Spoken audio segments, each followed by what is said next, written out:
Assalamualaikum warahmatullahi wabarakatuh. Balik lagi bersama kami Kajian Online Daily. Rekan-rekan, kali ini pidato menggelegar dari Pak Presiden Prabowo Subianto membuat ciut semua musuh negara dan pembuat onar negeri, termasuk kaum-kaum pembenci serta kaum sakit hati yang memang terus menyerang kepemimpinan Presiden Prabowo Subianto dan Gibran Raka Buming Raka. Namun, satu aksi dari Prabowo ini sanggup memetahkan semua perlawanan mereka kepada pemimpin yang memang telah sah dan terpilih oleh rakyat. Dan kali ini kita akan melihat bagaimana Presiden Prabowo Subianto membongkar beberapa pelanggaran serta etik-etik yang dilanggar oleh para kaum sakit hati dan membuat mereka tak berdaya, tidak berkutik karena memang mau bagaimanapun juga mereka memiliki kesalahan hukum yang sangat-sangat fatal, namun berusaha disembunyikan dengan cara mengalihkan perhatian masyarakat dengan cara menyerang Presiden Prabowo Subianto dan Gibran Raka Buming Raka. Mereka memainkan politik yang sangat jahat, politik adu domba seperti penjajah terlebih dahulu. Mereka mengadu domba rakyat dan pemimpinnya agar tercipta situasi chaos di dalam negeri, agar kejahatan mereka bisa berjalan terus secara distorsi berkesinambungan. dan disfungsi. Saudara-saudara, saya katakan dan kita semua tahu bahwa Indonesia sangat kaya. Tapi kekayaan ini sering tidak kita kelola dengan baik dan dengan akal sehat. Dan selanjutnya kita sering melakukan pemborosan.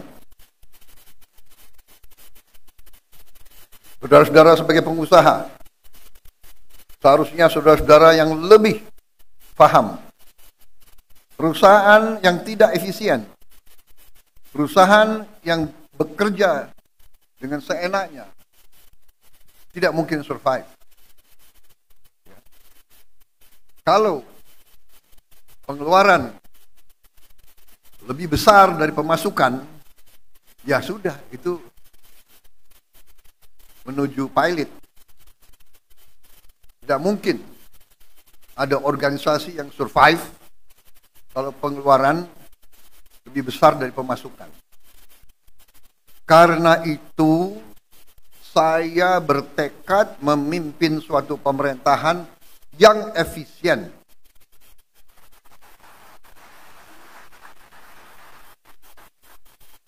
Saya paham banyak yang tidak percaya bahwa ini bisa tercapai. Saya paham bahwa setiap organisasi, setiap institusi, apalagi yang sudah terbiasa bertahun-tahun dengan praktek-praktek tidak efisien, pemborosan, akan berusaha untuk mengakal-akalin pimpinan. Saudara-saudara, sudah saya katakan berkali-kali, saya sudah lama jadi orang Indonesia. Teknik akal-akal itu semua saya paham.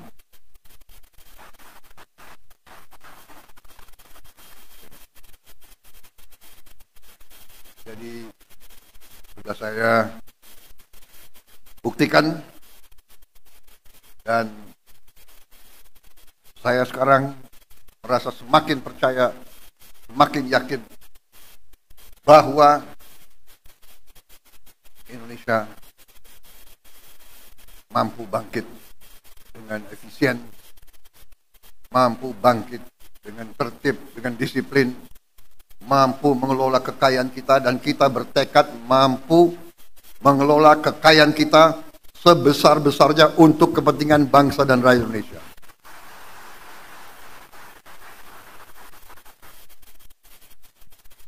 Saya kira inti yang ingin saya sampaikan itu, saudara-saudara, kebijakan-kebijakan yang saya bersama pemerintah, bersama pembantu-pembantu saya, kebijakan yang kita keluarkan adalah kebijakan yang semata-mata untuk kepentingan bangsa dan rakyat Indonesia.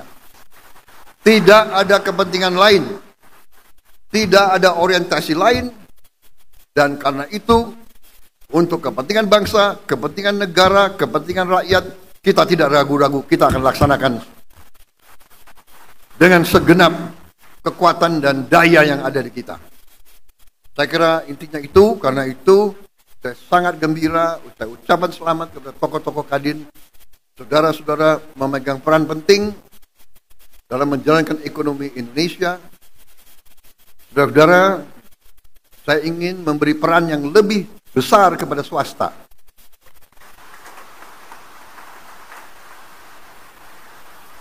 Ada yang mengatakan saya menghentikan proyek-proyek infrastruktur. Tidak benar, saya tidak menghentikan.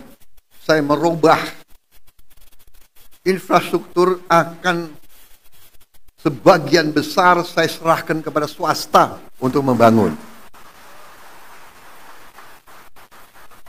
Swasta lebih efisien, swasta lebih inovatif, swasta lebih pengalaman, saudara-saudara sekalian. Jadi nanti jalan tol, pelabuhan, bandara, saya serahkan swasta, silakan bergerak semuanya.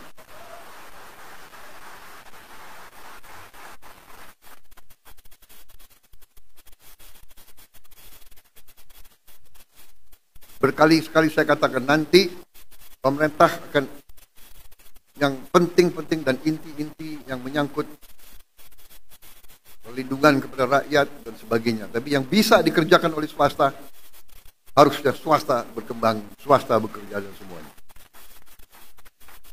Saya kira dari garis besar itu, ya, target kita semakin jelas. Swasembada pangan kita rencanakan 4 tahun. Ternyata kita akan kaget. Jauh sebelum 4 tahun kita sudah swasembada pangan.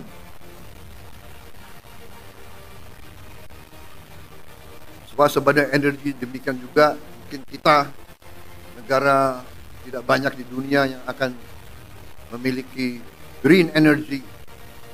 Kita akan memiliki energi terbarukan yang utuh dan yang substansial. Di bidang lain saya kira semuanya bagus, baik. Kita akan investasi besar-besaran tahun ini. Saya kira itu yang bisa saya sampaikan. Ini baru 3 bulan.